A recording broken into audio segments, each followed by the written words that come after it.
ধূমকেতু নিয়ে বাংলা সিনেমা প্রেমীদের কাছে এখন বেশ আলোচনায় দেব শুভশ্রী। কিছুদিন আগে মুক্তি পেয়েছে ধূমকেতু সিনেমাটি। মুক্তির পরপরই হিট ট্যাগ পেয়ে যায় এই সিনেমাটি। প্রেম ভাঙ্গার 10 বছর পর সিনেমায় এই জুটিকে দেখে রীতিমতো উত্তেজিত দর্শক ও ভক্তরা, যার ফলে সময়টা ভালো উপভোগ করছেন দেব শুভশ্রী ও তার ভক্তরা।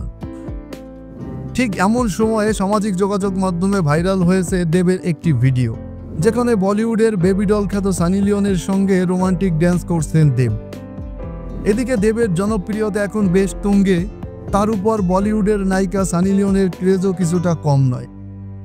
তাহলে কি দুই ইন্ডাস্ট্রির মানুষ পা মেলাবেন একসঙ্গে? এমনই ধারণা করছে দর্শক ভক্তরা।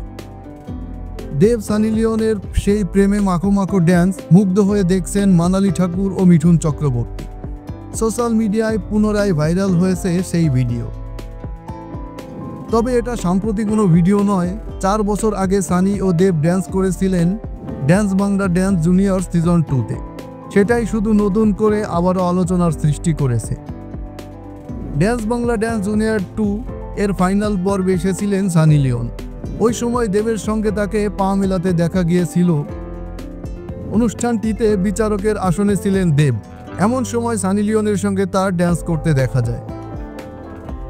গত 14 আগস্ট মুক্তি পেয়েছে দেব শুভশ্রীর ধূমকেতু, যে সিনেমাটি ইতিমধ্যে বক্স অফিসে অভূতপূর্ব সাড়া ফেলেছে, হয়েছে হিট। সিনেমা হলে এই ছবি দেখতে ভিড় জমাচ্ছেন দর্শকেরা। ছবি মুক্তির প্রথম দিন থেকে দেব শুভশ্রীকে দেখার জন্য হাউসফুল প্রত্যেকটা সিনেমা হল।